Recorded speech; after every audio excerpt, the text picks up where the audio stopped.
Alright, well, I'm recording now. I don't even know if the mic can hear me, and this is really embarrassing. But okay, so I'm going to play a game of Warbands by myself with 3 characters on each side instead of the normal 5, because it's quicker that way. It's quicker to test.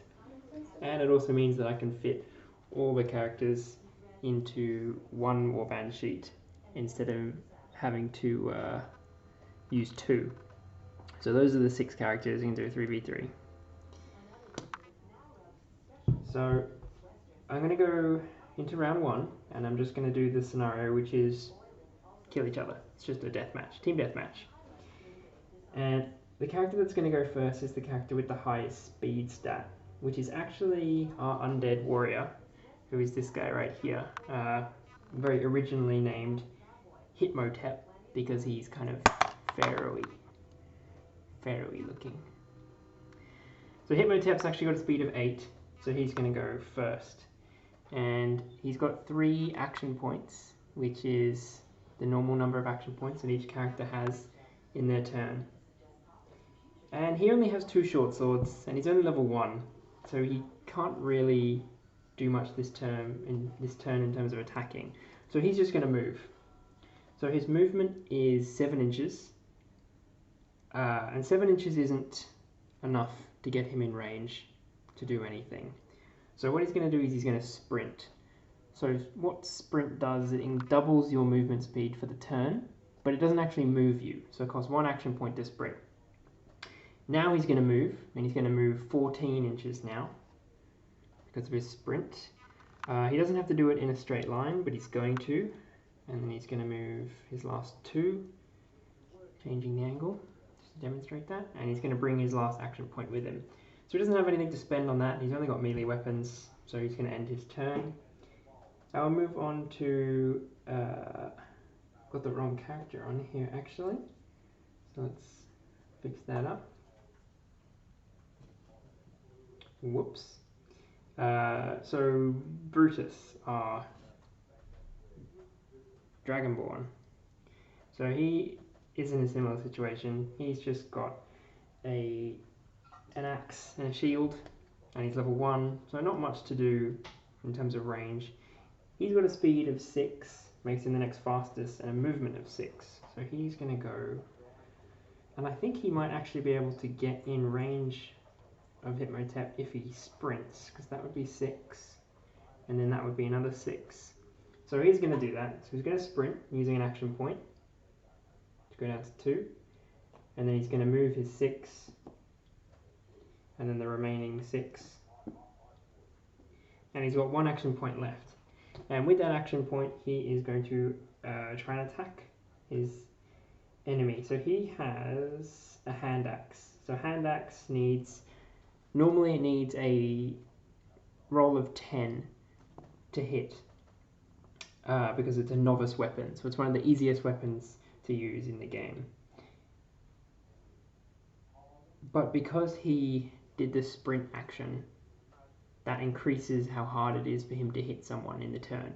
So it's actually going to go to the next level, which is 12. So he needs a 12 on this d20 to hit. And he rolled a 12. So he is going to do some damage. The hand axe does 1d4 damage, and it adds your strength modifier to that damage number. And his strength is 1. So he's going to get a d4 plus 1 in damage. So he rolled a 2 plus 1 is 3. And then his enemy, Hitmotep, is going to reduce that damage by the value of his defense, which is 1. So he's going to take 2 damage overall. So he's going to lose 2 health. So I'll just put that in here. 2.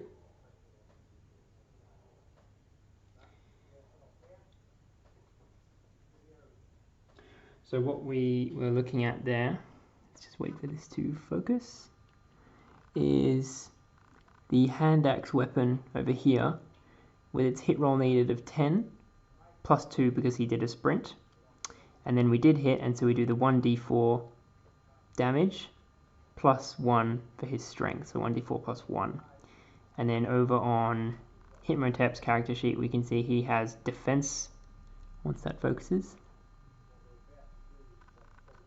he has a defensive 1, and so that's what the damage is reduced by, to a minimum of 1. So he takes that 2 damage. Alright, and that's all the action points that Brutus had, so he's now got nothing next to him. Next in the turn order is the character that Will named, which again is the wrong character on the actual field, put out the wrong models, is Barry the werewolf. Now Barry is a rogue, and he has Shadow Step, which is actually a reaction ability, so he can only do it when someone else attacks him, and then he can jump to another location. So for now he's just going to do a similar thing where he sprints for 2 action points. One to double his movement, which is 7 to 14, and then the other one to actually use that movement. So he's going to go up 14 as well. So he's going to go up 12, and he might be able to get in range with another 2. I'm not sure if he is, because although he is not right up next to Brutus, his claws do have a 1-inch range, which is just about in range. So he's going to get to attack Brutus with his claws. So he did the sprint, so again that's going to be slightly harder for him to hit.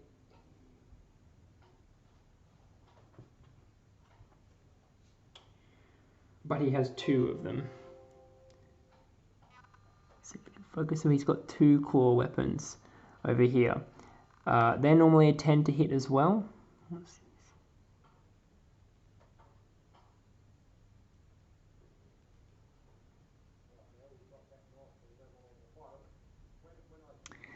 But he does have a weapon expertise modifier of 1, so that makes it easier for him to hit. So it's normally 10, goes down to 9, but then he did a sprint action, so it's going to go up to the next level, which is basically +2, so 11. So he's going to need 11 to hit on his first claw attack, which he does get, and he's going to do 1d4 plus his agility modifier, which is actually which is strength modifier, sorry, which is 3. So that would be 6 damage. I know Brutus has a defense of 3, so that's 3 damage on Brutus. Now because you can only use the attack action once per turn, but Barry the Rogue has 2 claws equipped. So although he's done his attack action, he can for free attack with his second weapon, but increasing the action check required by another 2. So it was at 11, so this next hit is going to be at 13. And he misses that one. So only 1 claw attack on Brutus. And that hit for 6. Brutus has 3 armor, 3 defense, sorry. So he takes 3 damage. So one of the reasons it's defense and not armor is because defense is a more versatile way to describe being able to reduce damage. A mage or a magic user can have high defense by using extra defensive spells, throwing up arcane shields and things like that. And a stealthy character can have higher defense by dodging more and avoiding attacks and things like that. So it's a more universally applicable damage reduction mechanic than armor, although there is also armor in the game, it just increases your defense. Alright, so that's all of Barry's attacks, and that's all of his action points. So the next in line is Kane, who is a human warlock, over here. So he has a ranged ability. He's got Void Bolt, which is a warlock ability. It actually has a range of 12, but Brutus is outside of that range anyway. So he is still going to need to move up, and he's got a movement of 6. So he's going to move diagonally up to here. Oops. For 1 action point. And then he's going to try and Void Bolt. He is now in range. He's going to try and Void Bolt Brutus. So he didn't sprint, so the action check he needs would normally be 12, but Brutus is in combat with another character. Their melee weapons are in range of each other, so they're in combat. So that's actually going to make it harder for Kane to hit Brutus. So it's going to increase to the next action check level, again, effectively +2. So he needs a 14 to hit with his Void Bolts, and that's going to cost an action point as well, so down to 1. Oops. And he misses that, so he's going to move on to try and hit Brutus with his Wand. So his Wand also has a range of 12, so it's in range, and that's normally an 8 to hit. Normally a 10 to hit. But Kane has a magic expertise of +2, making it an 8 to hit, but Brutus is in combat, so it goes back up to 10. And he misses that as well. Kane, you're awful. You suck. And that's the end of Kane's turn. So he didn't really achieve much. Alright, and then we have the Elf Priest, Cleo. She's going to come out here with a movement of 5. Just so that she's in range to use her heal ability, which is a priest ability, on Brutus. So it's got a 16 range, so plenty of range, and it is an 8 to hit. Brutus is in combat, so that's going to go up by 2 for a 10 total. 17, so that hits. So the heal ability is 2d4, grab another d4, plus the wisdom modifier of your character for Cleo is 2. So 2d4 plus 2 healing, which is 6, 7, 8 healing. So Brutus is actually going to go back to full health because he hadn't taken very much damage at all in the first round, which is fairly normal. What with the distance between the characters and the sprinting reducing, making it harder for people to hit. It's quite normal. So Brutus is actually back onto full health. And Cleo spent an action point doing that. She's got 1 left. Cleo does have a wand. So she's also going to try and do a wand attack on Brutus, on Barry, who's in range. Again, normally a 10 to hit. Got a magic expertise of 2, so that brings it down to 8. But they're in melee range of each other, so it's going to bring it back up to 10. And that is a hit, and that's a d4 plus wisdom. So that's 6 damage, wow. And Barry has no defense, so he's just going to take the 6 damage straight up.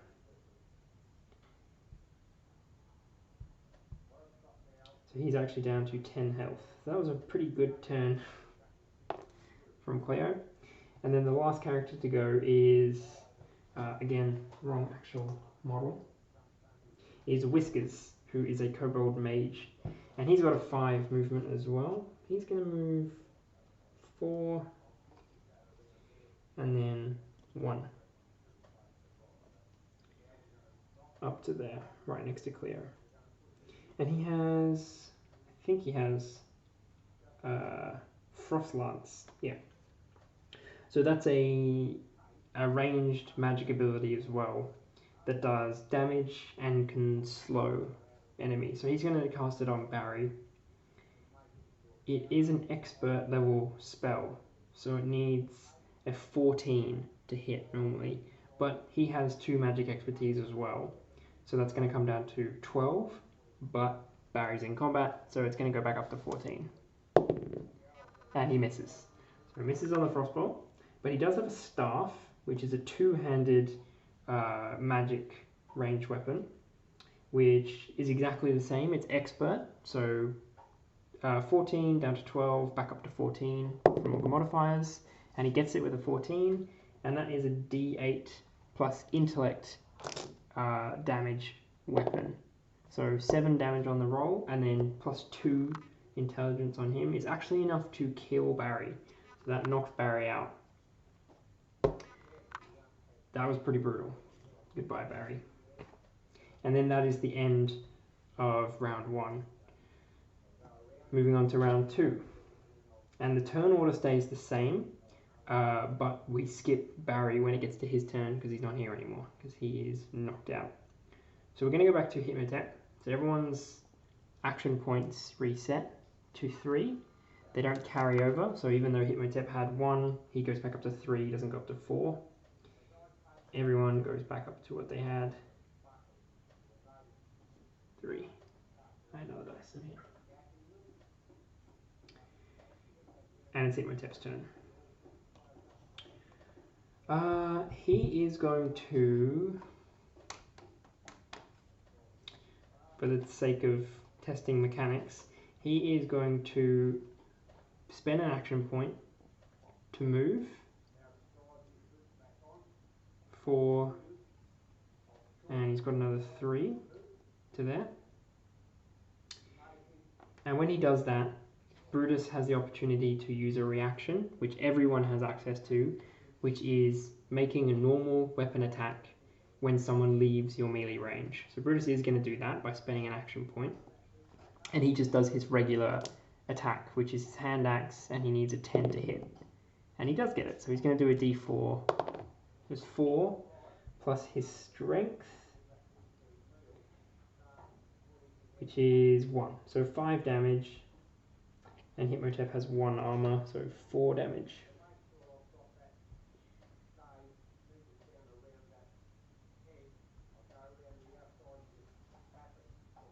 Okay, so now Hitmotep is going to use his warrior ability that he chose, which is charge. So that lets him move an additional 5 inches and make an attack for 1 action point, but he has to succeed on the action check first to do it, and he needs a 10. He needs an 11. So it's normally 12, but he has a weapon expertise of 1, so that comes down to 11. So he's going to do it on... He's going to go for Whiskers, the mage. So he needs an 11, and he gets it. So he moves into melee range with the Whiskers for 1 action point, and he gets to make a weapon attack as well, which he hits the first one with his short sword. It's 1d4 plus his strength, which is going to be a total of 2. And Whiskers has 1 defense, so that's 1 damage.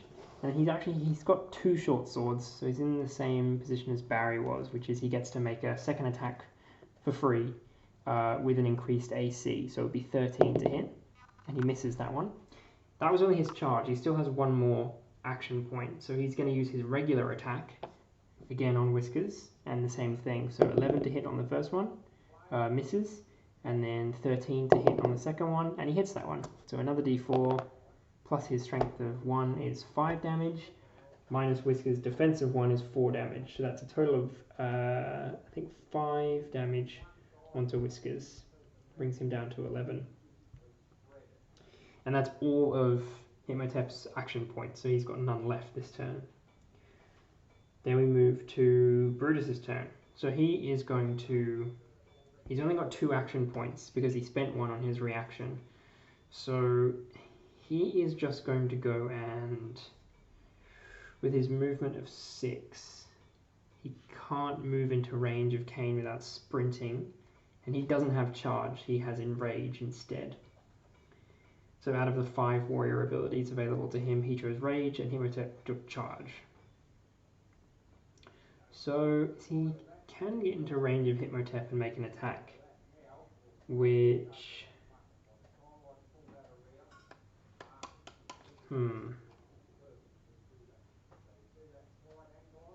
Which I think he will do. So he's going to just move, he's got enough range, into melee combat with Hitmotep, and he's just going to make his single hand axe attack. And he misses. He's only got 1 hand axe, his other hand is holding a shield, so he doesn't get to make a second attack roll. That's it, he just misses his attack. And that's the end of Brutus's turn. Barry's turn next, but he's unconscious, he's knocked out, so we move to Kane. Kane is going to... that's going to be tricky for Kane. So he's going to move up, he's going to move across his 6. And he's going to try and hit Whiskers. But again, because everyone's in melee combat here, the difficulty to hit Whiskers is going to increase. So normally with his Void Bolts, he needs a 14 to hit. He does have 2 magic expertise, that brings it down to 12, but in the combat brings it back up to 14. So that's what he's going to need to roll. And he does hit, so that's a d12. Pretty powerful spell, but it's hard to land. d12 worth of damage, which is 8, plus his intellect, which is 2, so that's 10, and Whiskers has a defense of 1, so that'll be 9 damage. And Voidbolt also sets the chilled status effect, which reduces your movement by 1. So Whiskers does have a chance to resist that by doing a resistance check, which is a d20 roll plus his fortitude modifier, and the number he has to beat was the difficulty of Kane's spell plus his magic expertise, which was that would be 16 in the end. So he has to beat a 16 to resist being chilled. And he doesn't, he only gets an 8. So he is going to get chilled, so it's going to reduce his movement by 1 for a turn. More importantly, he does take 9 damage. Oh, 8 damage, sorry. No, it was 9 damage. So he's only on, he's got 2 health left. And Kane has another attack with his wand. So he's going to go for it. He needs a 10 to hit. And he misses. Lucky for Whiskers. So that's Kane's turn done. Did quite a lot of damage, but not quite enough. And it's Cleo's turn. So Cleo is going to... So Hitmotep doesn't have any action points left. So Cleo is going to move back without risking getting the reaction attack, because Hitmotep has no action points. And then she's going to try and cast Heal on Whiskers.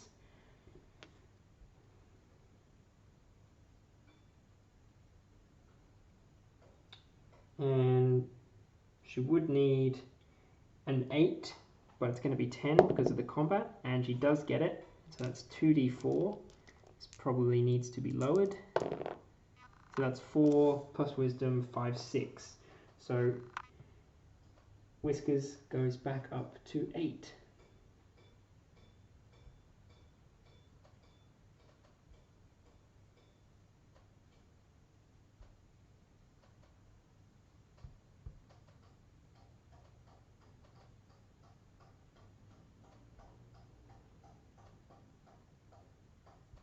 Now Cleo, even though Cleo has another action point remaining, she can't use the same ability twice. She can't heal again. So her only option at the moment is basically to wand. So she will try and wand Hitmotep, and we'll need a 10. And she misses. So that's all of Cleo's action points. And then we move on to Whiskers.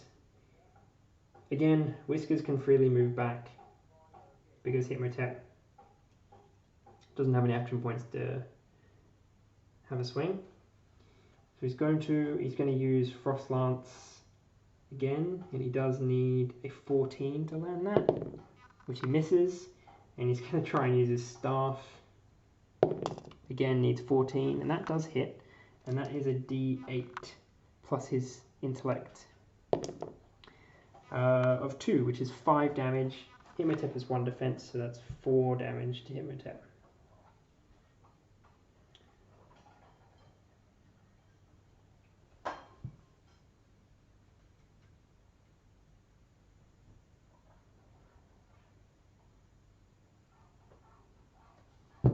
Alright, so Hitmotep's taken another 4 damage, and that's the end of round 2.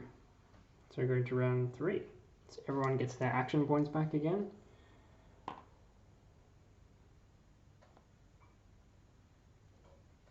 So again, even though you might end the round with some action points left, you only go up to 3. They don't carry over. That's everyone. Alright, so Hitmotep. He's speedy, he's going to go first, and he's going to try and finish off... He's going to try and finish off Whiskers if he can. So he's going to charge, if he can actually, might be out of range. Nope, that's fine, it should be okay. Knocked my dungeon tiles. So he's going to go for the charge.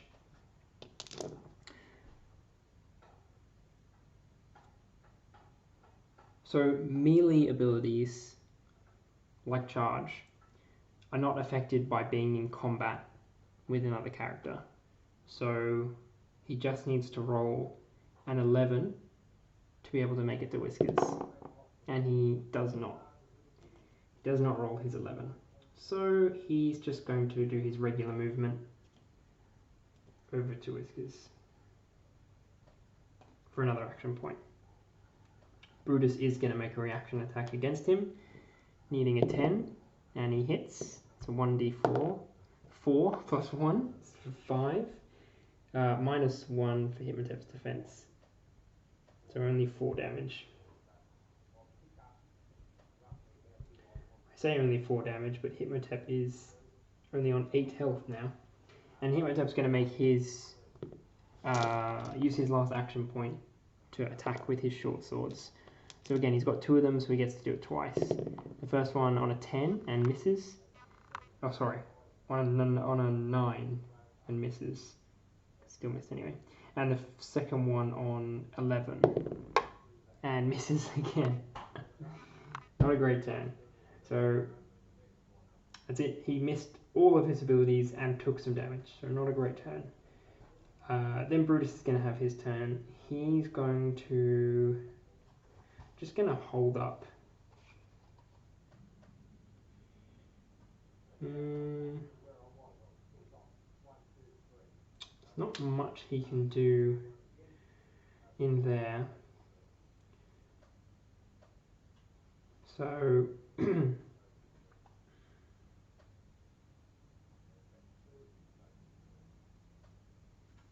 he will make his way inside.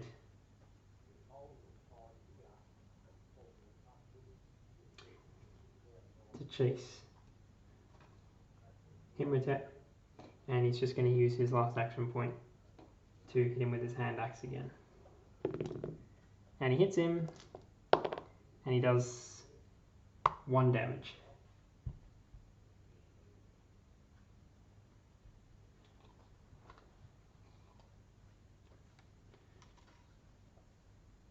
Let's bring Hypnotep down to 7. Then it's Kane's turn. I think it's Kane's turn. Yes. Yes. So Kane is going to come this way. He's going to move 6.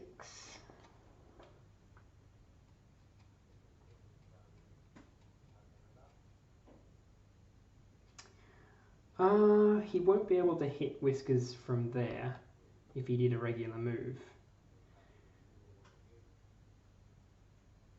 So he's going to go all out. He's going to sprint so he can get another 6 and go up to there. So the important thing with movement and with sprinting is that it costs 1 action point to sprint, but that doesn't move your character. It just increases your movement for the turn. So when Kane is here and he decides to move 6 and end his action, if he was then to sprint to increase his movement to 12, he's already used 6 of that, so he only gains another 6, and the sprint doesn't move him. So he's used an action point to gain another 6 movement, but he then has to spend another action point to actually move that 6.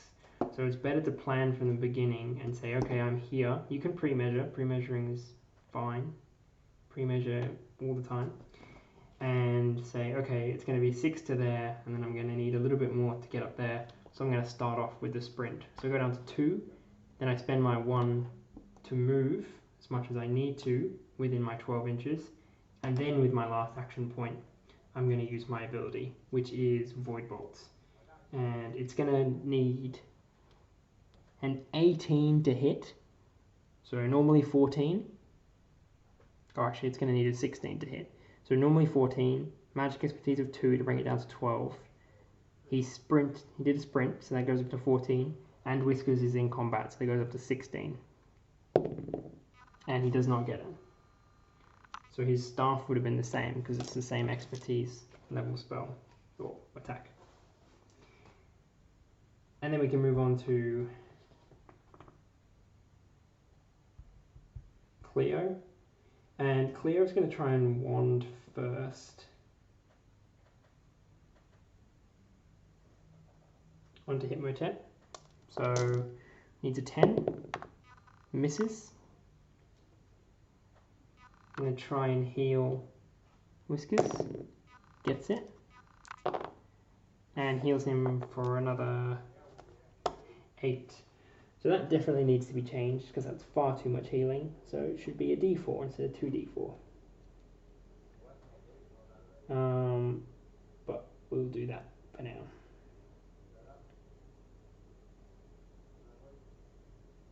Wherever Whiskers is.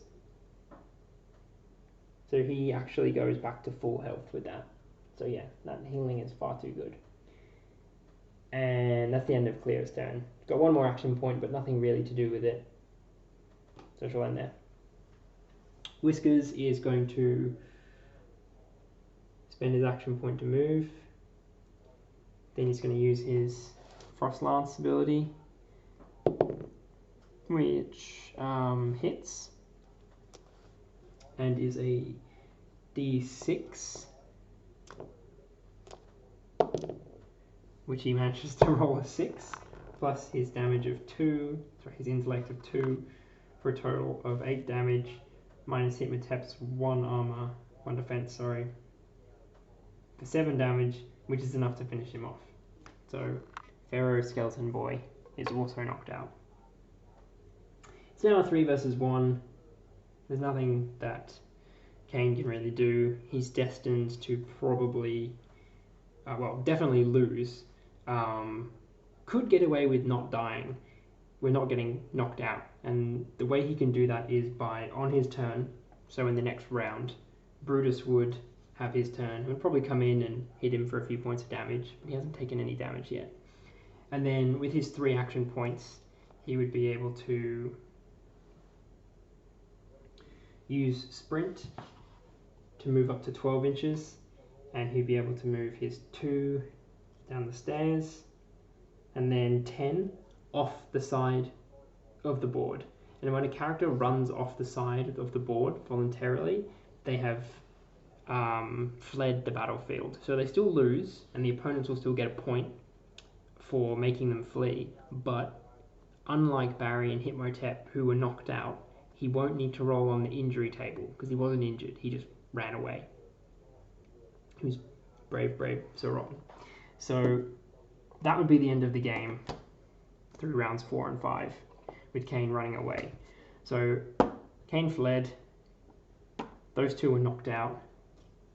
These guys were fine because heal is way too overpowered right now because it's 2 dice instead of 1, which I'll fix. So at the end of the scenario that you're playing, we would do the experience points and, first we would do the objective points, which would be, in this scenario, scored by how many characters you defeated with damage and how many characters fled. So 2 for defeating and 1 for fleeing. So this team would gain 1, 2, 3, 4, 5 points, and this team would gain none. So these goodies would win the scenario, and they would get, let's see, I believe they would get the maximum amount of XP you can get in a game, which is 5, which is enough to get them to level 2. And they would also get the maximum amount of loot rolls you can get in the game, which is 5. But Whiskers, the kobold, does have greed. That's his racial ability, so he gets an extra roll on the table to bring that up to 6. And Cleo, the human, gains an extra 1 XP for being a human, so she would actually gain 6 XP instead of 5. And then they would go ahead and do their level up and get their loot from the table. No injuries there. These characters will all get 1 experience for participating in the game. Kane will get an extra experience because he's a human, so he'll get 2 experience. And Barry and Hitmotep will just gain the 1 experience. So none of them get enough to level up, and they will get no loot rolls because they got no objective points whatsoever. And these 2 characters would have to roll on the injury table as well. That's a D100 roll out of a range of 30 odd possibilities that would result in a potential permanent injury that would decrease their stats or give them some other disadvantage, or can even actually kill the character if they roll, I believe it's a 1. So if you roll a 1 on the D100 table, your character actually dies. You can no longer use them, they're dead, and you would have to use a different character. Which is why your warbands come with 7 characters, even though the maximum amount of characters you can have playing at once is 5. You have a 2 character buffer for deaths. So Hitmotep's an undead, so his racial ability is regeneration. So whatever injury he gets, except for death, will only last for 1 game. So if he breaks an arm or gets a concussion or something like that, it will only last 1 game. Whereas any injury that Barry gets, if it's a permanent injury, will last until either he rolls a recovery on the injury table, very luckily, or if another character has an ability to recover injuries, which there are a few. So that would not be very good for Barry. So he might want to sub him out, considering he's still level 1 anyway. And that would be the end of the whole game. So Kane doesn't need to roll on the injury table because he fled.